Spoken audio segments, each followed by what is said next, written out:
നമസ്കാരം. TCV prime എഡിഷനിലേക്ക് സ്വാഗതം. ആദ്യം പ്രധാന വാർത്തകൾ. തിരൂരിൽ ട്രെയിൻ തട്ടി പുറത്തൂർ മുട്ടന്നൂർ സ്വദേശിയായ വൃദ്ധൻ മരിച്ചു. ചെറുകുന്ന സ്വദേശി വേലായുധനാണ് മരിച്ചത്.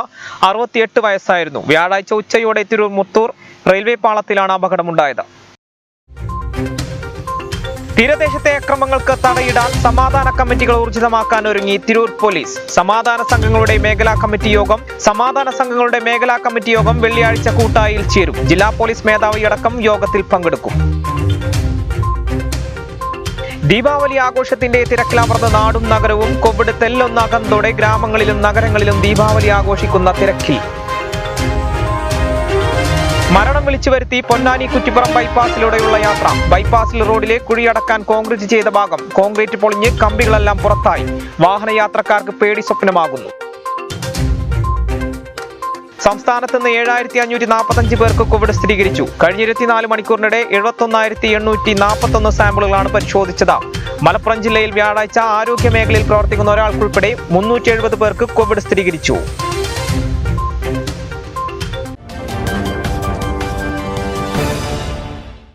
വാർത്തകൾ വിശദമായി. തിരൂരിൽ ട്രെയിൻ തട്ടി പുറത്തൂർ മുട്ടന്നൂർ സ്വദേശിയായ വൃദ്ധൻ മരിച്ചു. ചെറുകുന്ന സ്വദേശി വേലായുധനാണ് മരിച്ചത്. 68 വയസ്സായിരുന്നു. വ്യാഴാഴ്ച ഉച്ചയോടെ തിരൂർ മുത്തൂർ റെയിൽവേ പാളത്തിലാണ് അപകടമുണ്ടായത്. വ്യാഴാഴ്ച ഉച്ചയോടെ തിരൂർ മുത്തൂരിലെ റെയിൽവേ പാളത്തിലാണ് അപകടമുണ്ടായത്. പുറത്തൂർ മുട്ടന്നൂർ ചെറുകുന്ന സ്വദേശിയായ വൃദ്ധനാണ് ട്രെയിൻ തട്ടി മരിച്ചത്. ചെറുകുന്ന സ്വദേശിയായ 68 വയസ്സുള്ള അമ്പാട്ടുപനച്ചിയിൽ വേലായുധനാണ് മരിച്ചത്. റെയിൽവേ പാളത്തിനരികിലൂടെ നടക്കുന്നതിനിടെ ട്രെയിൻ തട്ടിയതാകാമെന്നാണ് കരുതുന്നത്. ഏറെക്കാലം പ്രവാസിയായിരുന്നു മരിച്ച വേലായുധൻ. 4 ആൺമക്കളാണ് ഇദ്ദേഹത്തിനുള്ളത്. ഇതിൽ ഒരാൾ ഏതാനും മാസങ്ങൾക്ക് മുമ്പ് കോവിഡ് ബാധിച്ച് മരിച്ചിരുന്നു. ഇതിന്റെ മാനസികാഘാതവും വേലായുധനെ അലട്ടിയിരുന്നതായാണ് വിവരം. പ്രസന്നയാണ് ഭാര്യ. സതീശൻ, മണികണ്ഠൻ, ധർമ്മൻ, പരേതനായ സുമിത്രൻ എന്നിവർ മക്കളും ബീന, ഷൈനി എന്നിവർ മരുമക്കളുമാണ്. മൃതദേഹം തിരൂർ ജില്ലാ ആശുപത്രിയിൽ പോസ്റ്റ്മോർട്ടത്തിന് ശേഷം ബന്ധുക്കൾക്ക് വിട്ടുനൽകും. തീരദേശത്തെ അക്രമങ്ങൾക്ക് തടയിടാൻ സമാധാന കമ്മിറ്റികൾ ഊർജിതമാക്കാൻ ഒരുങ്ങി തിരൂർ പോലീസ്. സമാധാന സംഘങ്ങളുടെ തിരൂർ മേഖലാ കമ്മിറ്റി യോഗം വെള്ളിയാഴ്ച കൂട്ടായിൽ ചേരും. ജില്ലാ പോലീസ് മേധാവി സുജിത് ദാസ്, DYSP VV ബെന്നി, രാഷ്ട്രീയ പാർട്ടി പ്രതിനിധികൾ, സാംസ്കാരിക സംഘടനാ പ്രതിനിധികൾ തുടങ്ങിയവർ യോഗത്തിൽ പങ്കെടുക്കും. 2019 തീരദേശ മേഖല കേന്ദ്രീകരിച്ച സമാധാന കമ്മിറ്റി രൂപീകരിച്ചത്. കമ്മിറ്റിയുടെ രൂപീകരണത്തോടെ ഒരു പരിധിവരെ അക്രമങ്ങൾക്ക് തടയിടാനും സാധിച്ചിരുന്നു. എന്നാൽ കോവിഡ് ഭീഷണിയെ തുടർന്ന് കമ്മിറ്റികൾ നിർജ്ജീവമായി. സമാധാന കമ്മിറ്റികൾ ഊർജിതമാക്കി അക്രമ സംഭവങ്ങൾക്ക് കടിഞ്ഞാണിടാനാണ് പോലീസിന് ശ്രമിക്കുന്നത്. കോവിഡ് വന്നതോടെ 1.5 വർഷത്തോളമായി കമ്മിറ്റികൾ വിളിച്ചു ചേർക്കാനും കഴിഞ്ഞിരുന്നില്ല. കോവിഡിന് ആശ്വാസം വന്നതോടെയാണ് കമ്മിറ്റികൾ ഊർജിതപ്പെടുത്തുന്നതിനായി തിരൂർ പോലീസ് തീരുമാനമെടുത്തത്. ഏതാണ്ട് 1.5 വർഷമായിട്ട് കോവിഡിന്റെ വ്യാപനത്തിന് ശേഷം കൂടുതലായിട്ടുള്ള പ്രവർത്തനങ്ങൾ മേഖലാ കമ്മിറ്റിയുടെ പ്രവർത്തനം ഉണ്ടായിരുന്നില്ല. അതുപോലെ തന്നെ മറ്റ് ക്രമസമാധാന പ്രശ്നങ്ങളും ഉണ്ടായിരുന്നില്ല. അതിനുശേഷം കോവിഡിൽ നിന്ന് മുക്തമായി നമ്മൾ നാട് സാധാരണഗതിയിലേക്ക് നീങ്ങിക്കൊണ്ടിരിക്കുന്ന അതിൻ്റെ ഭാഗമായിട്ട് തന്നെയാണ് മേഖലാ കമ്മിറ്റികൾ പഴയ രീതിയിലുള്ള പ്രവർത്തനങ്ങൾ ഒന്നുകൂടി ഊർജിതമായി നടപ്പിലാക്കുന്നതോടൊപ്പം തന്നെ അതിൽ കൂടുതലായിട്ട് നമുക്ക് പ്രാദേശികമായിട്ട് അല്ലെങ്കിൽ ആ പ്രദേശത്തിന് കൂടുതലായിട്ട് ഗുണം വരാവുന്ന 1-2 കാര്യങ്ങൾ കൂടി ഉദ്ദേശിച്ചുകൊണ്ടാണ് ഈ മേഖലാ കമ്മിറ്റിയുടെ പ്രവർത്തനം വീണ്ടും സജീവമായിട്ട് മുമ്പോട്ട് വരാൻ വേണ്ടി തയ്യാറെടുക്കുന്നത്.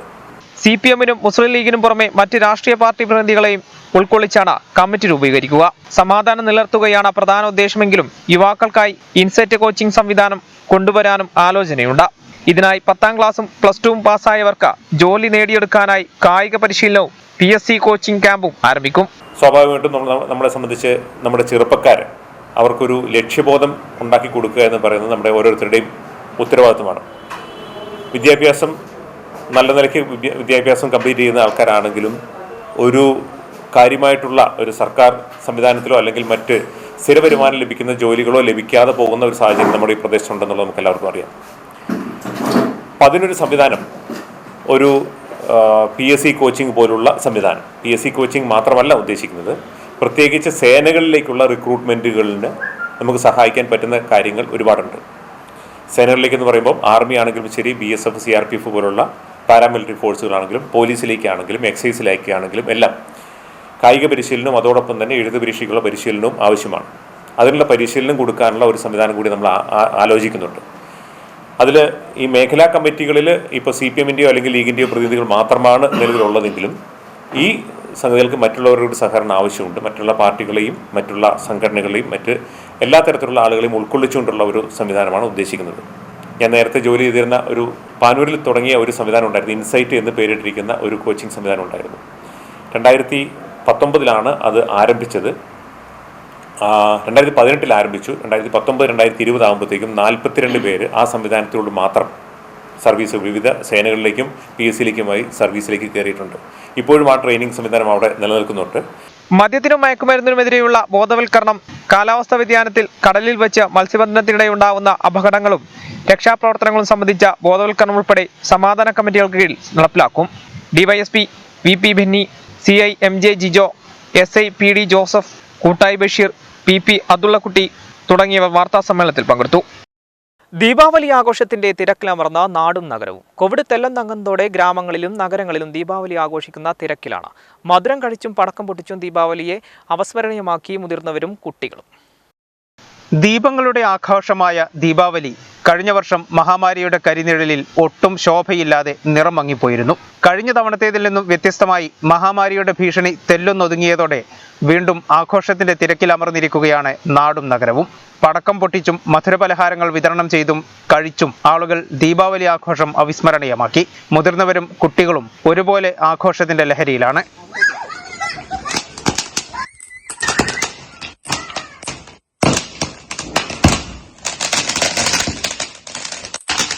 പരിസ്ഥിതി മലിനീകരണം കണക്കിലെടുത്ത് ഇത്തവണ ഹരിത പടക്കങ്ങൾ മാത്രമാണ് പൊട്ടിക്കാൻ അനുമതിയുള്ളത്.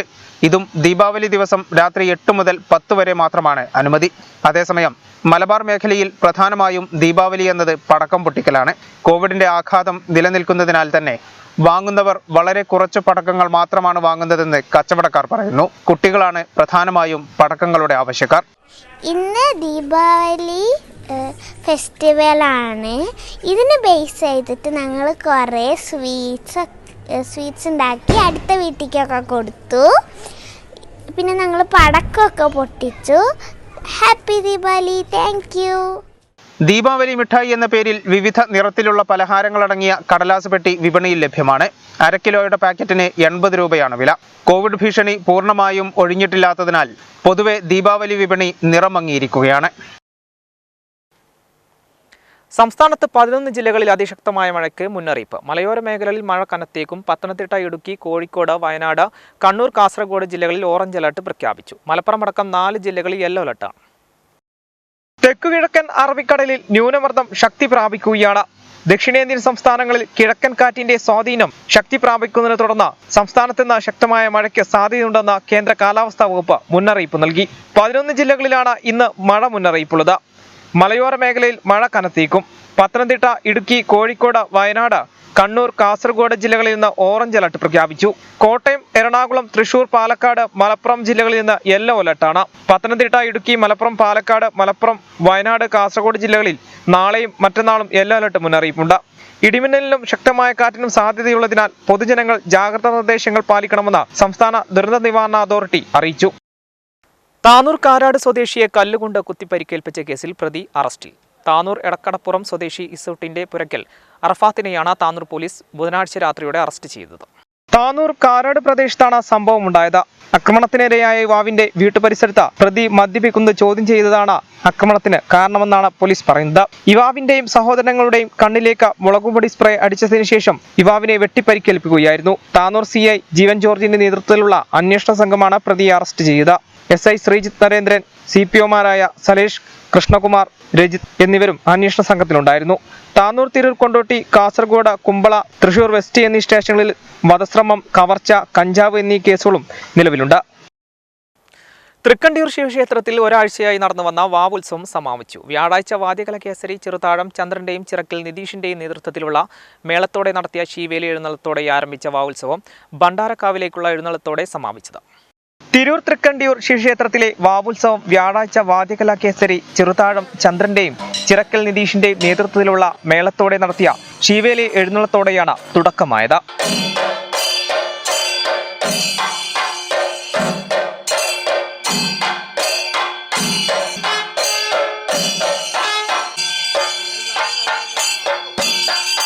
പള്ളിയുണർത്തൽ, നിർമ്മാല്യ ദർശനം, കേളി, ഗണപതി ഹോമം എന്നിവയ്ക്ക് ശേഷം വൈകിട്ടും ശീവേലിയും വിളക്കെഴുന്നള്ളിപ്പും നാരായണ ചാക്യാരുടെ ചാക്യാർകൂത്തും കൃഷ്ണപുരത്ത് മുരളിയും സംഘവും അവതരിപ്പിക്കുന്ന ഓട്ടംതുള്ളിലും അരങ്ങേറി. തുടർന്ന് ഏലൂർ ബിജു സോപാന സംഗീതം അവതരിപ്പിച്ചു. ചൊവ്വാഴ്ച വൈകിട്ട് പനമണ്ണ ശശി, മട്ടന്നൂർ ശ്രീകാന്ത, ചിറക്കൽ നിതീഷ് എന്നിവർ അവതരിപ്പിച്ച ട്രിപ്പിൾ തായമ്പകയും അരങ്ങേറി. വ്യാഴാഴ്ച വൈകിട്ട് 4-ന് ഭണ്ഡാരക്കാവിലേക്കുള്ള എഴുന്നള്ളത്തോടെ ഉത്സവം സമാപിച്ചു.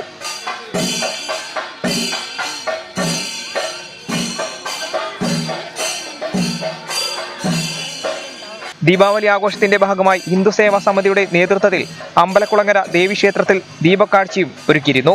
മണ്ണാരക്കൽ അപ്പുക്കുട്ടൻ, വാണികാന്തൻ മാസ്റ്റർ, VP കുട്ടൻ, പ്രഭാകരൻ, സരസ്വതിയമ്മ എന്നിവർ ചേർന്ന ഭദ്രദീപം തെളിയിച്ച ഉദ്ഘാടനം ചെയ്തു.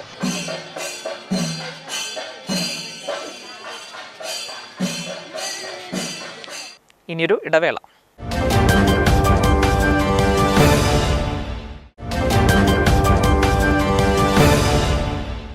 വാർത്തകൾ തുടരുന്നു.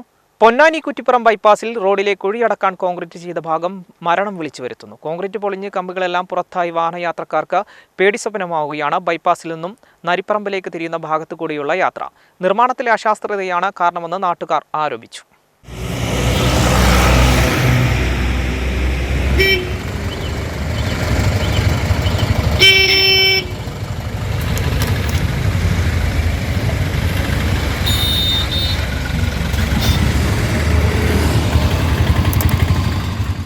വീട്ടിൽ പട്ടിയുണ്ട് സൂക്ഷിക്കുക എന്ന ബോർഡ് വെക്കുന്നത് പോലെ റോഡിൽ കമ്പിയുണ്ട് സൂക്ഷിക്കുക എന്ന ബോർഡ് വെക്കേണ്ടി വരുന്ന അവസ്ഥയാണ് പൊന്നാനി കുറ്റിപ്പുറം ദേശീയപാത ബൈപ്പാസിൽ നിന്നും നരിപ്പറമ്പിലേക്ക് തിരിയുന്ന ജംഗ്ഷനിലുള്ളത്.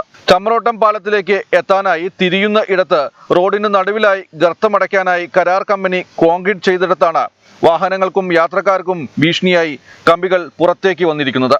റോഡിന് നടുവിൽ ഉയർന്നു നിൽക്കുന്ന ഇരുമ്പു കമ്പികൾ ദിവസം ചെല്ലുംതോറും കൂടുതൽ അപകട സാധ്യത സൃഷ്ടിക്കുന്നുണ്ട്.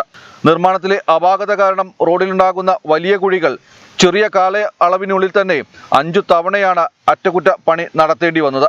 നിർമ്മാണ തൊഴിലാളികൾ അറ്റകുറ്റപ്പണി നടത്തി പിരിഞ്ഞുപോയാൽ അടുത്ത ദിവസം തന്നെ റോഡിലെ ഗർത്തം പഴയപടി ആകാറാണ് പതിവ് എന്ന് നാട്ടുകാർ പറയുന്നു. വർക്ക് കഴിഞ്ഞിട്ട് കൂടുതൽ വർഷങ്ങളോ അല്ലെങ്കിൽ മാസങ്ങളോ ആയിട്ടില്ല. അതിനുശേഷം 5ാമത്തെ തവണയാണ് ഇപ്പോൾ ആ സൈറ്റിലെ ഒരേ സ്ഥലത്ത് പാച്ച് വർക്ക് എടുക്കുന്നത്. അത്രയും ഇതായിട്ടുള്ള പരാജയപ്പെട്ടുള്ള ഒരു വർക്കാണ് എടുത്തുകൊണ്ടിരിക്കുന്നത്. അപ്പോൾ ഞങ്ങൾ പോയി പറഞ്ഞ സമയത്ത് ഇത് നല്ല വർക്കാണ് ഇപ്പോൾ ലാസ്റ്റ് ചെയ്യുന്നത്, കോൺക്രീറ്റ് ചെയ്തുകൊണ്ടിരിക്കുകയാണെന്ന് പറഞ്ഞു. ഒരു 2 ദിവസം കഴിയുമ്പോൾ കമ്പികൾ മൊത്തം വന്നു. അവിടെ ഇത്രയും പരാജയപ്പെടുന്ന വർക്കുകൾ വീണ്ടും എടുത്തുകൊണ്ടിരിക്കാത്ത സൈറ്റ്. റോഡിലെ അറ്റകുറ്റപ്പണി നടത്തുന്ന നിർമ്മാണ കമ്പനി ശരിയായ രീതിയിലല്ല പണി നടത്തുന്നത് എന്നും ഇനിയും തട്ടിക്കൂട്ട് പണിയുമായി വന്നാൽ അറ്റകുറ്റപ്പണി നടത്താൻ അനുവദിക്കില്ലെന്നും കോൺക്രീറ്റ് ചെയ്യാനായി റോഡിന് നടുവിൽ നിർത്തിയിട്ട കോൺക്രീറ്റ് മെഷീൻ മാറ്റാത്തത് വലിയ രീതിയിലാണ് പ്രയാസങ്ങൾ സൃഷ്ടിക്കുന്നതെന്നും നാട്ടുകാർ പറഞ്ഞു. സമയം കൊടുക്കാമെന്ന് പറഞ്ഞു കഴിഞ്ഞാൽ ഇത് ചെയ്യുന്ന ആളുകളാണല്ലോ ഇത് സൂക്ഷിക്കേണ്ടത്. ചെയ്തിട്ടാണ് തിരിച്ചു പോലെ വേണ്ടത്. അത് സ്ഥിരമായിട്ട് ഉണങ്ങുന്നവരെ നനയ്ക്കുക, അതേപോലെ തന്നെ അവർ ശ്രദ്ധിക്കും വേണ്ടേ. അത് സൈറ്റ് അത് വണ്ടികൾ കയറാത്ത രീതിയിൽ കാര്യങ്ങൾ ചെയ്താൽ മാത്രമല്ല നിലനിൽക്കുള്ളൂ. ഇത് സൈറ്റ് അങ്ങനെ ഇട്ട് പോയി. ഒരു ദിവസം വന്നിട്ട് ഒരു 1-2 ബംഗാളീസ് വന്ന് നനച്ചു പോകുന്നതാണ്. വേറെ ഒന്നും ഞങ്ങൾ കണ്ടിട്ടില്ല. അവിടെ 3 ദിവസം കഴിഞ്ഞപ്പോൾ ജനങ്ങൾ വന്ന് പറഞ്ഞു തുടങ്ങി, ആളുകൾ വന്ന് പറഞ്ഞു തുടങ്ങി കമ്പി പൊന്തിയിട്ടുണ്ട്. ഞാൻ ഉൾപ്പെടെ കണ്ട കാര്യങ്ങളാണ്. ഇതാണ് ഉത്തരവാദിത്തപ്പെട്ട കാര്യങ്ങൾ ചെയ്യേണ്ടത്. ഇവിടെ ഉദ്യോഗസ്ഥന്മാരില്ലേ, ഡിപ്പാർട്ട്മെൻറ്റുകളില്ലേ, ഒരു ഉത്തരവാദിത്വമില്ലേ. ഒരേ സൈറ്റിൽ 5 തവണ പാച്ച് വർക്ക് എടുക്കാമെന്ന് പറഞ്ഞാൽ ഈ കമ്പനിയുടെ ഉത്തരവാദിത്വം എന്താണ്? അത് ഞങ്ങൾ ചോദ്യം ചെയ്യപ്പെടുന്നു. ഇനി വന്നു കഴിഞ്ഞാൽ മെമ്പർ ഉൾപ്പെടെ എല്ലാവരും പറഞ്ഞു കഴിഞ്ഞിട്ടുണ്ട് തടയുന്നുണ്ട്. ഇനി വരുമില്ല ഈ വഴിക്ക്. അങ്ങനെ തീരുമാനം എടുക്കാൻ പോകുന്നു. ഒരേ സ്ഥലത്ത് 5 തവണയായി അറ്റകുറ്റപ്പണി നടത്തിയിട്ടും പരിഹാരം കാണാനാകുന്നില്ലെങ്കിൽ ഇപ്പോൾ ചെയ്യുന്നത് ശരിയല്ല എന്ന് മനസ്സിലാക്കാൻ ഉദ്യോഗസ്ഥർക്കും നിർമ്മാണ കമ്പനിക്കും സാധിക്കുന്നില്ലെങ്കിൽ അതിലെന്തോ കുഴപ്പമുണ്ട് എന്ന് ആരെങ്കിലും ചിന്തിച്ചാൽ അവരെ കുറ്റം പറയാനാവില്ല. റോഡിലെ കുഴിയടയ്ക്കാൻ റോഡിന് നടുവിൽ കോൺക്രീറ്റ് ചെയ്യുമ്പോൾ ഇതുവഴി കടന്നുപോകുന്നത് ടൺ കണക്കിന് ഭാരം വഹിച്ചുകൊണ്ടുള്ള ലോറികളും ട്രെയിലറുകളുമാണ് എന്ന് മനസ്സിലാക്കി അത്തരത്തിലാണ് കോൺക്രീറ്റ് നടത്തേണ്ടത് എന്നും തിരിച്ചറിഞ്ഞില്ലെങ്കിൽ അതും പരിശോധിക്കേണ്ടതാണ്. ബന്ധപ്പെട്ടവരുടെ അടിയന്തര ശ്രദ്ധ ഈ വിഷയത്തിലേക്ക് ഞങ്ങൾ ക്ഷണിക്കുകയാണ്. 100 കണക്കിന് വാഹനങ്ങൾ കടന്നുപോകുന്ന റോഡിന് നടുവിൽ അപകടകരമാം വിധം കമ്പികൾ പൊങ്ങി നിൽക്കുന്നു. ഏതു നിമിഷവും ഇവിടെ അപകടം സംഭവിച്ചേക്കാം. അനാസ്ഥ അരുത്. അടിയന്തര പ്രാധാന്യത്തോടെയുള്ള ഇടപെടൽ ഇവിടേക്ക് വേണം. ഇത് ഞങ്ങളുടെ അഭ്യർത്ഥനയാണ്. കേരളത്തിൽ പെട്രോളിന് 6 രൂപയും ഡീസലിന് 12 രൂപയും കുറഞ്ഞു. പെട്രോളിന് 6 രൂപ 57 പൈസയും ഡീസലിന് 12 രൂപ 33 പൈസയുമാണ് കുറഞ്ഞത്. ഇന്നലെ രാത്രിയാണ് കേന്ദ്രം പെട്രോളിന്റെ എക്സൈസ് തീരുവ 5 രൂപയും ഡീസലിന് 10 രൂപയും കുറച്ചത്. പെട്രോൾ ഡീസൽ വില വർധനവിനെതിരെ രാജ്യവ്യാപക പ്രതിഷേധങ്ങൾ ഉയരുന്നിടയിലാണ് കേന്ദ്ര നടപടി. എക്സൈസ് തീരുവ കുറച്ചതോടെ കേരളത്തിലും ആനുപാതികമായി ഇന്ധനവിലയിൽ കുറവുണ്ടായി. സംസ്ഥാനത്ത് പെട്രോളിന് 6 രൂപ 57 പൈസയും ഡീസലിന് 12 രൂപ 33 പൈസയുമാണ് ആനുപാതികമായി കുറഞ്ഞത്. ഇതോടെ തിരുവനന്തപുരത്ത് പെട്രോൾ വില 105 രൂപ 86 പൈസയായി കുറഞ്ഞു. ഡീസലിന് 93 രൂപ 52 പൈസയാണ് പുതിയ വില. കൊച്ചിയിൽ പെട്രോളിന് 103 രൂപ 70 പൈസയും ഡീസലിന് 91 രൂപ 49 പൈസയുമാണ്. കോഴിക്കോട് പെട്രോളിന് 103 രൂപ 97 പൈസയും ഡീസലിന് 92 രൂപ 57 പൈസയുമായി. അതേസമയം BJP ഭരിക്കുന്ന ചില സംസ്ഥാനങ്ങൾ കേന്ദ്ര സർക്കാർ തീരുവ കുറച്ചതിനു പിന്നാലെ സ്വന്തം നിലയിലും നികുതി കുറച്ചു. ഗോവ, അസം, ത്രിപുര, മണിപ്പൂർ സംസ്ഥാനങ്ങളാണ് മൂല്യവർദ്ധിത നികുതി കുറച്ചത്. പെട്രോളിന് 7 രൂപയും ഡീസലിന് 12 രൂപ വരെയുമാണ് കുറച്ചത്. കരിപ്പൂർ വിമാനത്താവളത്തിൽ 7 ലക്ഷത്തിലധികം രൂപയുടെ അനധികൃത വിദേശ കറൻസി പിടികൂടി. കാസർഗോഡ് സ്വദേശിയിൽ നിന്നാണ് കറൻസി കണ്ടെടുത്തത്.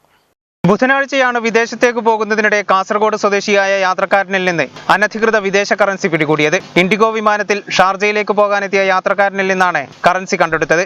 7,80,700 രൂപയുടെ വിദേശ കറൻസി പിടികൂടി. സൗദി റിയാൽ അടക്കമുള്ള കറൻസികൾ കണ്ടെടുത്തതിലുണ്ട്. ചെക്ക് ഇൻ ബാഗേജിനകത്ത് ഒളിപ്പിച്ച നിലയിലുള്ള കറൻസി വിമാനത്തിലെ സെക്യൂരിറ്റി സ്റ്റാഫ് കണ്ടെത്തി കസ്റ്റംസിന് കൈമാറുകയായിരുന്നു.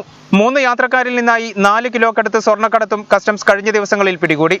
ശരീരത്തിനകത്ത് ഒളിപ്പിച്ചു കടത്താൻ ശ്രമിച്ച സ്വർണ്ണ മിശ്രിതവുമായി മലപ്പുറം സ്വദേശിയെ അറസ്റ്റ് ചെയ്തു. 1 കിലോ 5 ഗ്രാം സ്വർണ്ണമാണ് ഇയാളിൽ നിന്നും പിടിച്ചെടുത്തത്. ദോഹയിൽ നിന്നെത്തിയ മലപ്പുറം സ്വദേശി മുഹമ്മദ് അവാദിനെ അറസ്റ്റ് ചെയ്തു. ശരീരത്തിനകത്ത് ഒളിപ്പിച്ചു കടത്താൻ ശ്രമിച്ച 1 കിലോ 8 ഗ്രാം സ്വർണ്ണവുമായി മറ്റൊരു മലപ്പുറം സ്വദേശിയെയും ഇതേ വിമാനത്തിൽ നിന്നും പിടികൂടി. ദോഹയിൽ നിന്ന് തന്നെ എത്തിയ ഹബീബ് റഹ്മാനാണ് സ്വർണ്ണക്കടത്തിന് പിടിയിലായത്. മിശ്രിത രൂപത്തിലാക്കിയാണ് സ്വർണം ഒളിപ്പിച്ചിരുന്നത്. ദുബായിൽ നിന്ന് ഫ്ലൈ ദുബായ് വിമാനത്തിലെത്തിയ കണ്ണൂർ സ്വദേശിയിൽ നിന്ന് 1 കിലോ 940 ഗ്രാം സ്വർണം കണ്ടെടുത്തു.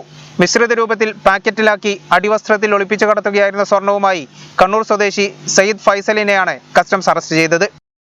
ശമ്പള പരിഷ്കരണം ആവശ്യപ്പെട്ട് KSRTC തൊഴിലാളികൾ അർദ്ധരാത്രി മുതൽ പണിമുടക്കും. ഗതാഗത മന്ത്രിയുമായി നടത്തിയ ചർച്ച പരാജയപ്പെട്ടതിനെ തുടർന്നാണ് തീരുമാനം. KSRTCയിലെ ശമ്പള പരിഷ്കരണവുമായി ബന്ധപ്പെട്ട് ഗതാഗത മന്ത്രിയുമായി നടത്തിയ ചർച്ച പരാജയപ്പെട്ടതോടെ വെള്ളിയാഴ്ചയും ശനിയാഴ്ചയും തൊഴിലാളി സംഘടനകൾ പ്രഖ്യാപിച്ച പണിമുടക്കിൽ മാറ്റമില്ല.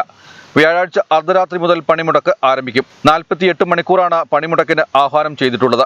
TDF, BMS, KSRTCEA, KSRTEA എന്നീ സംഘടനകളാണ് പണിമുടക്കുന്നത്. ഭരണപക്ഷ സംഘടനയായ KSRTCEAയും പണിമുടക്കിനെ പിന്തുണയ്ക്കുന്നുണ്ട്. സമരത്തിൽ നിന്നും പിന്മാറണമെന്ന് മന്ത്രി ആന്റണി രാജു ആവശ്യപ്പെട്ടു. സർക്കാർ ജീവനക്കാർക്ക് തുല്യമായ ശമ്പള വർധനവ് ആവശ്യപ്പെട്ടാണ് സമരരംഗത്തിറങ്ങുന്നത്. മാസ്റ്റർ സ്കെയിൽ, പ്രാബല്യ തീയതി എന്നീ വിഷയങ്ങളിൽ സർക്കാർ വ്യക്തമായ ഒരു ഉറപ്പും നൽകിയില്ലെന്ന് യൂണിയനുകൾ കുറ്റപ്പെടുത്തി. യൂണിയനുകളുടെ ആവശ്യങ്ങൾ നിരാകരിച്ചില്ലെന്നും സാവകാശം ചോദിച്ചപ്പോൾ യൂണിയനുകൾ എടുത്തുചാടി തീരുമാനമെടുത്തതെന്നും ഗതാഗത മന്ത്രി പറഞ്ഞു. തൊഴിലാളികൾ ആവശ്യപ്പെടുന്ന ശമ്പള സ്കെയിൽ അംഗീകരിച്ചാൽ ശമ്പളത്തിനായി പ്രതിമാസം 30 കോടി രൂപ അധികം കണ്ടെത്തേണ്ടി വരുമെന്നും മന്ത്രി കൂട്ടിച്ചേർത്തു. വെള്ളിയാഴ്ച KSRTയും BMSഉം 24 മണിക്കൂറും TF 48 മണിക്കൂറും പണിമുടക്കും. ഇനിയൊരു ഇടവേള കൂടി.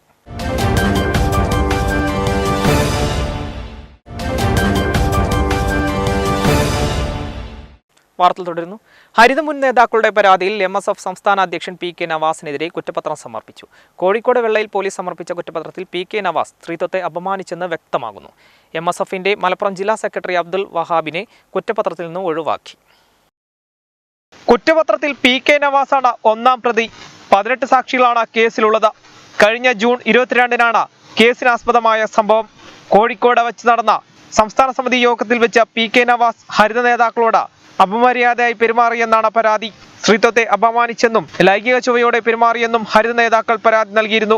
ആദ്യം ലീഗിനും MSFന്റെ ദേശീയ നേതൃത്വത്തിനും നൽകിയ പരാതിയിൽ നടപടിയെടുക്കാത്തതിനെ തുടർന്ന് വനിതാ കമ്മീഷന് ഹരിത പരാതി നൽകി. തുടർന്ന് ലീഗ് ഇടപെട്ട ഹരിതയെ മരവിപ്പിക്കുകയും പിരിച്ചുവിടുകയും ചെയ്തു. പരാതിയിൽ ഹരിത മുൻ നേതാക്കൾ ഉറച്ചു നിന്നതോടെ പോലീസ് കേസുമായി മുന്നോട്ട് പോവുകയായിരുന്നു. ഹരിത സംസ്ഥാന കമ്മിറ്റി മുൻ ഭാരവാഹികളായ 10 പേരാണ് പരാതിക്കാർ. പരാതി പിൻവലിക്കണമെന്ന് ലീഗ് നിരന്തരം ആവശ്യപ്പെട്ടെങ്കിലും ഇല്ലെന്ന് ഉറച്ച നിലപാടിലായിരുന്നു ഹരിത. സമവായ ചർച്ചകളെ തുടർന്ന് MSF നേതാക്കളായ PK നവാസും കബീർ മുത്തുപറമ്പിലും സമൂഹ മാധ്യമങ്ങളുടെ മാപ്പ് പറഞ്ഞിരുന്നു. എന്നാൽ സംഘടനാ തലത്തിലുള്ള നടപടി വേണമെന്ന നിലപാടിൽ ഹരിത നേതാക്കൾ ഉറച്ചു നിന്നതോടെയാണ് നിയമ നടപടിയിലേക്ക് കാര്യങ്ങളെത്തിയത്. മലബാറിലെ ക്ഷേത്രോത്സവങ്ങൾക്ക് തുടക്കം കുറിക്കുന്ന കടലുണ്ടി വാഹുത്സവത്തിന് കൊടിയിറങ്ങി. കോവിഡ് പ്രോട്ടോകോൾ പ്രകാരം കടുത്ത നിയന്ത്രണങ്ങളിൽ ഭക്തജന പ്രവാഹമില്ലാതെ ചടങ്ങ് മാത്രമായാണ് ഉത്സവം നടന്നത്. വാവുത്സവത്തെ വരവേക്കാൻ നാളുകൾക്ക് മുമ്പേ ഒരുങ്ങാറുള്ള കടലുണ്ടി നാടും നഗരവും ഇത്തവണയും സജീവമായില്ല. ചൊവ്വാഴ്ച മണ്ണൂർ ജാതവൻ കോട്ടയിൽ നിന്നും അമ്മയെ കാണാനുള്ള ഉത്സാഹത്തോടെ ജാതവൻ വാവുത്സവം അറിയിച്ച് വാദ്യമേളങ്ങളോടെ യാത്ര തുടർന്നു. ഇത്തവണ 17 ക്ഷേത്ര തറവാടുകളിൽ മാത്രമായി 2 ദിവസത്തെ ഊരുചുറ്റൽ പരിമിതപ്പെടുത്തി.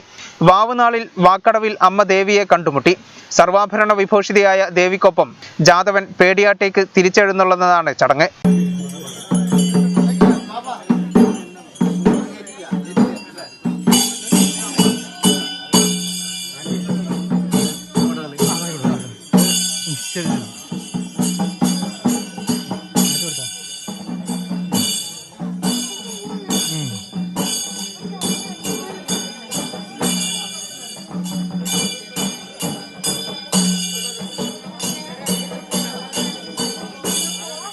എഴുന്നള്ളത്ത് കുന്നത്ത് തറവാട്ടിൽ വ്രതാനുഷ്ഠാനരായ കുന്നത്ത് തറവാട്ടുകാരണവർ വെള്ളനിവേദ്യം നൽകി സ്വീകരിച്ച് മണിത്തറയിലിരുത്തി. തുടർന്ന് കറുത്തങ്ങാട്ടില്ലത്തേക്ക് ദേവി യാത്ര തിരിച്ചു. യാത്രയിൽ പടകാളിത്തല്ലും ആസ്വദിച്ച് കറുത്തങ്ങാട്ടേക്ക്. അവിടെ മണ്ണൂർ ശിവക്ഷേത്രത്തിലെ വെള്ളനിവേദ്യം സ്വീകരിച്ച ശേഷം സന്ധ്യയോടെ പേടിയാട്ടുകാവ് പനയമഠം തറവാട്ടിലെ കിഴക്കേക്കാവിൽ ദേവിയെ കുടികൂട്ടി. കോവിഡ് പ്രതിസന്ധിയിലെ വീടുകളിൽ ഈ പ്രദേശത്തുള്ള ജനങ്ങൾക്ക് വളരെ ആഗ്രഹമുള്ള ഒരു കാര്യമാണ് വീടുകളിൽ കയറി ഇറങ്ങിപ്പോണത്. ദൈവം അതിനുള്ളൊരു അവസരമില്ലാതെ ജനങ്ങളും പ്രയാസപ്പെട്ടിട്ടുണ്ട്. ഞങ്ങളെ സംബന്ധിച്ചിടത്തോളം ഞങ്ങൾക്ക് അത്യാവശ്യം വരുമാനങ്ങളൊക്കെ ഉള്ളത് ഇല്ലാതെയായിട്ടുണ്ട്. പക്ഷേ ഈ ക്ഷേത്ര ഭാരവാഹികൾ എന്നുള്ള നിലയ്ക്ക് കുറേ ആളുകളുണ്ട്, അമ്പിയന്മാരൊക്കെ ഉണ്ട്. അവർ ഞങ്ങൾക്ക് വേണ്ട ആനുകൂല്യങ്ങളൊക്കെ തന്നിട്ടുണ്ട്. പ്രാവശ്യം എത്ര വീടുകൾ കയറി ജാതവൻ? ഈ പ്രാവശ്യം 17 വീടുകൾ കയറി, കാവുകളുള്ള വീടുകൾ മാത്രം. സാധാരണ പോയിരുന്നതിൽ ഉണ്ടായിരുന്ന വീടുകളിൽ 17 വീടുകൾ. സാധാരണ ഇത് എത്ര തന്നെ പോവാറ്? സാധാരണ ഒരു 500-ന്റെ മേലൊക്കെ ഉണ്ട്. അടുത്ത വാവുത്സവ നാളിൽ അമ്മയെ വീണ്ടും കാണാമെന്ന പ്രതീക്ഷയിൽ ജാതവൻ നിറമിഴിയോടെ തന്റെ കോട്ടയിലേക്ക് മടങ്ങുന്നതോടെ ഈ വർഷത്തെ വാവുത്സവം സമാപിച്ചു. അതോടെ ഉത്തര മലബാറിലെ ക്ഷേത്രോത്സവങ്ങൾക്ക് തുടക്കമാവുകയും ചെയ്തു. Kerala police pensioners association Tirur Valanchery Ponnani സംയുക്ത മേഖലാ സമ്മേളനം തിരൂർ സംഗം ഹാളിൽ നടന്നു. ലൈബ്രറി കൗൺസിൽ ജില്ലാ പ്രസിഡന്റ് എ ശിവദാസൻ ഉദ്ഘാടനം ചെയ്തു. തിരൂർ സംഗമ ഹാളിൽ സംഘടിപ്പിച്ച സംയുക്ത സമ്മേളനം ലൈബ്രറി കൗൺസിൽ ജില്ലാ പ്രസിഡന്റ് എ ശിവദാസൻ ഉദ്ഘാടനം ചെയ്തു. കുടുംബത്തിന്റെ ഒരു ഒത്തുകൂടലിനേക്കാൾ കൂടുതൽ ആഹ്ലാദം നൽകുന്നത് സഹപ്രവർത്തകരുമായിട്ടുള്ള ഈ കൂടിച്ചേരലാണ്. അതെന്തുകൊണ്ടാണെന്ന് അറിയില്ല. പക്ഷേ നമുക്ക് ഒരു ചങ്ങാതിക്കൂട്ടം പോലെ പ്രവർത്തിക്കാൻ കഴിയുന്നത് കൊണ്ടാകാം. ജീവിതത്തിന്റെ ഒരു ഘട്ടം പിന്നിട്ടിട്ടാണല്ലോ നമ്മൾ റിട്ടയർമെന്റ് ജീവിതത്തിലേക്ക് കടക്കുന്നത്. ആ സന്ദർഭത്തെ മുറിച്ചു കടക്കുന്നതിന് ജീവിതത്തിൽ ആ സന്ദർഭങ്ങളിൽ ഉണ്ടാകുന്ന പ്രയാസങ്ങൾ മറികടക്കാനുള്ള ഒരു താങ്ങോ തണലോ ആകാം ചിലപ്പോൾ ഈ കൂട്ടുകെട്ട്. പി.ടി. മൊയ്തീൻകുട്ടി അധ്യക്ഷത വഹിച്ചു.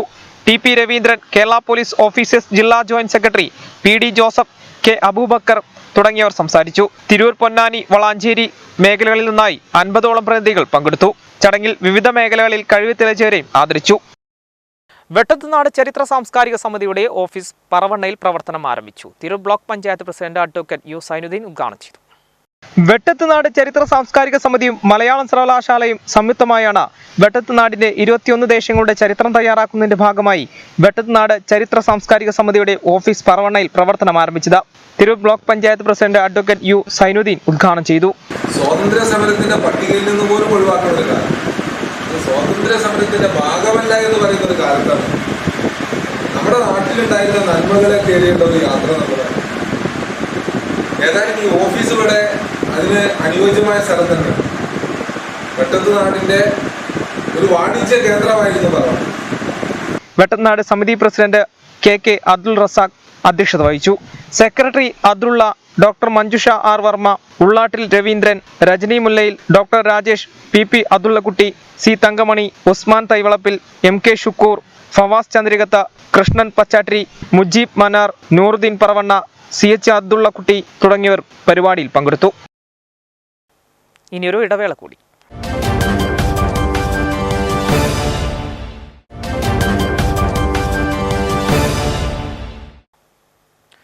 വാർത്തകൾ തുടരുന്നു. സംസ്ഥാനത്ത് നിന്ന് 7545 പേർക്ക് കോവിഡ് സ്ഥിരീകരിച്ചു. കഴിഞ്ഞ 24 മണിക്കൂറിനിടെ 71,841 സാമ്പിളുകളാണ് പരിശോധിച്ചത്. സംസ്ഥാനത്ത് ഇന്ന് 7545 പേർക്കാണ് കോവിഡ് സ്ഥിരീകരിച്ചത്. എറണാകുളം 1163, തിരുവനന്തപുരം 944, തൃശൂർ 875, കോഴിക്കോട് 799, കൊല്ലം 674, കോട്ടയം 616, ഇടുക്കി 461, കണ്ണൂർ 411, മലപ്പുറം 370, വയനാട് 298, പാലക്കാട് 292, പത്തനംതിട്ട 289, ആലപ്പുഴ 241, കാസർഗോഡ് 112 എന്നിങ്ങനെയാണ് ജില്ലകളിൽ നിന്ന് രോഗബാധ സ്ഥിരീകരിച്ചത്. കഴിഞ്ഞ 24 മണിക്കൂറിനിടെ 71,841 സാമ്പിളുകളാണ് പരിശോധിച്ചത്. കഴിഞ്ഞ ദിവസങ്ങളുണ്ടായ 55 മരണങ്ങളാണ് കോവിഡ് മൂലമാണെന്ന് ഇന്ന് സ്ഥിരീകരിച്ചത്. ഇതുകൂടാതെ സുപ്രീം കോടതി വിധി പ്രകാരം കേന്ദ്ര സർക്കാരിന്റെ പുതിയ മാർഗനിർദ്ദേശമനുസരിച്ച് അപ്പീൽ നൽകിയ 60 മരണങ്ങളും മതിയായ രേഖകളില്ലാത്തത് കാരണം സ്ഥിരീകരിക്കാതിരുന്ന കഴിഞ്ഞ ജൂൺ 18 വരെയുള്ള 21 മരണങ്ങളും റിപ്പോർട്ട് ചെയ്തിട്ടുണ്ട്. ഇതോടെ സംസ്ഥാനത്തെ ആകെ മരണം 32,734 ഇന്ന് രോഗം സ്ഥിരീകരിച്ചവരിൽ 30 പേർ സംസ്ഥാനത്തിന് പുറത്തുനിന്നും വന്നവരാണ്. 7,048 പേർക്ക് സമ്പർക്കത്തിലൂടെയാണ് രോഗം ബാധിച്ചത്. 360 പേരുടെ സമ്പർക്കോറടം വ്യക്തമല്ല. 107 ആരോഗ്യ പ്രവർത്തകർക്കും ഇന്ന് രോഗം ബാധിച്ചു. മലപ്പുറം ജില്ലയിൽ വ്യാഴാഴ്ച ആരോഗ്യമേഖലയിൽ പ്രവർത്തിക്കുന്ന ഒരാൾക്കുൾപ്പെടെ 370 പേർക്ക് കോവിഡ് സ്ഥിരീകരിച്ചു. 5.58% ടെസ്റ്റ് പോസിറ്റിവിറ്റി നിരക്ക്. മലപ്പുറം ജില്ലയിൽ വ്യാഴാഴ്ച ആരോഗ്യമേഖലയിൽ പ്രവർത്തിക്കുന്ന ഒരാൾക്കുൾപ്പെടെ 370 പേർക്ക് കോവിഡ് സ്ഥിരീകരിച്ചതായി ജില്ലാ medical officer doctor K Sakeena അറിയിച്ചു. 5.58% ടെസ്റ്റ് പോസിറ്റിവിറ്റി നിരക്ക് രേഖപ്പെടുത്തിയത്. 364 പേർക്ക് നേരിട്ടുള്ള സമ്പർക്കത്തിലൂടെയാണ് രോഗം ബാധിച്ചത്. 4 പേരുടെ വൈറസ് ഉറവിടം വ്യക്തമായിട്ടില്ല. കൂടാതെ മറ്റ് സംസ്ഥാനങ്ങളിൽ നിന്ന് ജില്ലയിലെത്തിയ ഒരാൾക്കും വൈറസ് ബാധ സ്ഥിരീകരിച്ചിട്ടുണ്ട്. ഒഴൂർ കൃഷി ഓഫീസർ ജേക്കബ് ജോർജിന് യാത്രയയപ്പ് നൽകി. ഒഴൂർ കാർഷിക കർമ്മസേനയുടെ ആഭിമുഖ്യത്തിലാണ് യാത്രയയപ്പ് നൽകിയത്.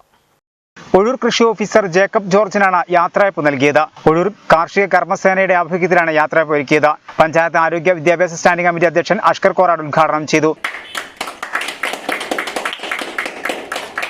പല കൃഷി ഓഫീസറും വന്നിട്ടുണ്ടെങ്കിലും ഒരു ജനകീയനായിട്ട് കർഷകരെ സംഘടിപ്പിക്കുന്നതിനും കർഷകർക്ക് വേണ്ട നിർദ്ദേശങ്ങൾ നൽകുന്ന പുതിയ ഒരു കാർഷിക രീതി ഞാൻ മനസ്സിലാക്കുന്ന ഈ 4 വർഷ കാലയളവിൽ അന്യം നിന്നിട്ട് പോകുന്ന നെൽകൃഷിയെ പുനരുദ്ധരിപ്പിക്കുന്നതിന് വേണ്ടിയിട്ട് വളരെയധികം കഷ്ടത അനുഭവിച്ച് കൃഷിക്കാരുമായി യോജിപ്പിച്ച് താനൂർ ബ്ലോക്കിൽ തന്നെ ഹെക്ടർ കണക്കിന് നെൽകൃഷി നടത്തുന്നതിന് നേതൃത്വം നൽകിയത് കൃഷി ഓഫീസറുടെ നേതൃത്വത്തിലാണ്. Karmasena president T K Marakkar അധ്യക്ഷനായിരുന്നു. K P Radha, Hameeda, Hamza, T K Ismail, Salam തുടങ്ങിയവർ സംസാരിച്ചു. ഈ ഒഴൂർ പഞ്ചായത്തിൽ ഇപ്പം വർക്ക് ചെയ്യാൻ പറ്റിയത് എൻ്റെ ഒരു വലിയ ഭാഗ്യമായിട്ടാണ് ഞാൻ കരുതുന്നത്. കാരണം മറ്റു പല പഞ്ചായത്തുകളെ വെച്ച് നോക്കുകയാണെങ്കിലും ഇവിടുത്തെ നാട്ടുകാരായാലും കർഷകരായാലും അതുപോലെ 2 ഭരണസമിതികളും എന്തൊരു കാര്യം വന്നാലും ഇപ്പം നമ്മുടെ പഞ്ചായത്തിൻ്റെ മൊത്തത്തിലുള്ള വികസനം അതിനുവേണ്ടി ഇപ്പം പ്രതിപക്ഷമെന്നോ വലതുപക്ഷമെന്നോ അങ്ങനത്തെ യാതൊരു വേർതിരിവും കാണിക്കാതെ, അതുപോലെ തന്നെ നാട്ടുകാരാണെങ്കിലും അങ്ങനത്തെ വ്യക്തിപരമായിട്ടുള്ള ഈഗോ പ്രശ്നങ്ങളോ ഒന്നും കാണിക്കാതെ തന്നെ വളരെ ഒത്തൊരുമയോടുകൂടെ ചെയ്യുന്ന നമുക്ക് മാതൃകയാക്കാൻ പറ്റുന്ന വളരെ നല്ലൊരു പഞ്ചായത്താണ് ഒഴൂർ ഗ്രാമപഞ്ചായത്ത്. അബ്ദുസമദ് സമദാനിയുടെ മദീനയിലേക്കുള്ള പാത ഓൺലൈൻ പ്രഭാഷണം വെള്ളിയാഴ്ച നടക്കും.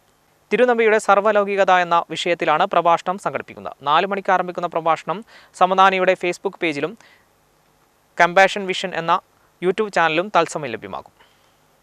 വിവാഹവേളകളെ ഇനി കൂടുതൽ സുന്ദരമാക്കാൻ La Foma bridals designers make over studio തിരൂരിൽ പ്രവർത്തനം ആരംഭിച്ചു. ബ്രൈഡൽസിന്റെ ഉദ്ഘാടനം പാണക്കാട് സയ്യിദ് സാദിഖ് അലി ശിഹാബ് തങ്ങൾ നിർവഹിച്ചു.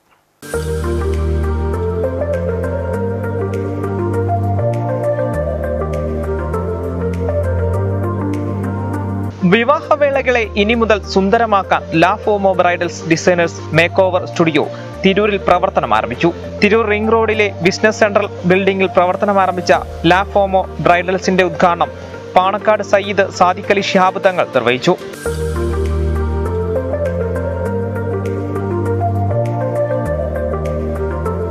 ചടങ്ങിൽ ടിക്ടോക്കുകളിലൂടെയും സമൂഹ മാധ്യമങ്ങളുടെയും ശ്രദ്ധേയരായ ഫാറൂഖ് ആൻഡ് മുനീർ എന്നിവർ വിശിഷ്ട അതിഥികളായിരുന്നു.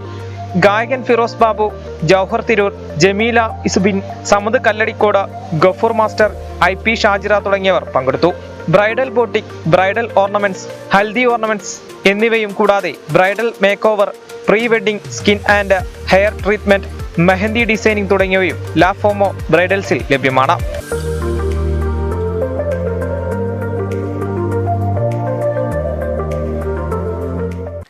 പ്രധാന വാർത്തകൾ ഒരിക്കൽ കൂടി. തിരൂരിൽ ട്രെയിൻ തട്ടി പുറത്തൂർ മുട്ടന്നൂർ സ്വദേശിയായ വൃദ്ധൻ മരിച്ചു. ചെറുകുന്ന സ്വദേശി വേലായുധനാണ് മരിച്ചത്. 68 വയസ്സായിരുന്നു. വ്യാഴാഴ്ച ഉച്ചയോടെ തിരൂർ മുത്തൂർ റെയിൽവേ പാളത്തിലാണ് അപകടമുണ്ടായത്. തീരദേശത്തെ അക്രമങ്ങൾക്ക് തടയിടാൻ സമാധാന കമ്മിറ്റികൾ ഊർജിതമാക്കാൻ ഒരുങ്ങി തിരൂർ പോലീസ്. സമാധാന സംഘങ്ങളുടെ മേഖലാ കമ്മിറ്റി യോഗം വെള്ളിയാഴ്ച കൂട്ടായിൽ ചേരും. ജില്ലാ പോലീസ് മേധാവി അടക്കം യോഗത്തിൽ പങ്കെടുക്കും. ദീപാവലി ആഘോഷത്തിന്റെ തിരക്കിലമർന്ന നാടും നഗരവും. കോവിഡ് തെല്ലൊന്നാകുന്നതോടെ ഗ്രാമങ്ങളിലും നഗരങ്ങളിലും ദീപാവലി ആഘോഷിക്കുന്ന തിരക്കിൽ. മരണം വിളിച്ചു വരുത്തി പൊന്നാനി കുറ്റിപ്പുറം ബൈപ്പാസിലൂടെയുള്ള യാത്ര. ബൈപ്പാസിൽ റോഡിലെ കുഴിയടക്കാൻ കോൺക്രീറ്റ് ചെയ്ത ഭാഗം കോൺക്രീറ്റ് പൊളിഞ്ഞ് കമ്പികളെല്ലാം പുറത്തായി. വാഹനയാത്രക്കാർക്ക് പേടി സ്വപ്നമാകുന്നു. സംസ്ഥാനത്ത് നിന്ന് 7545 പേർക്ക് കോവിഡ് സ്ഥിരീകരിച്ചു. കഴിഞ്ഞ 24 മണിക്കൂറിനിടെ 71,841 സാമ്പിളുകളാണ് പരിശോധിച്ചത്. മലപ്പുറം ജില്ലയിൽ വ്യാഴാഴ്ച ആരോഗ്യ മേഖലയിൽ പ്രവർത്തിക്കുന്ന ഒരാൾക്കുൾപ്പെടെ 370 പേർക്ക് കോവിഡ് സ്ഥിരീകരിച്ചു.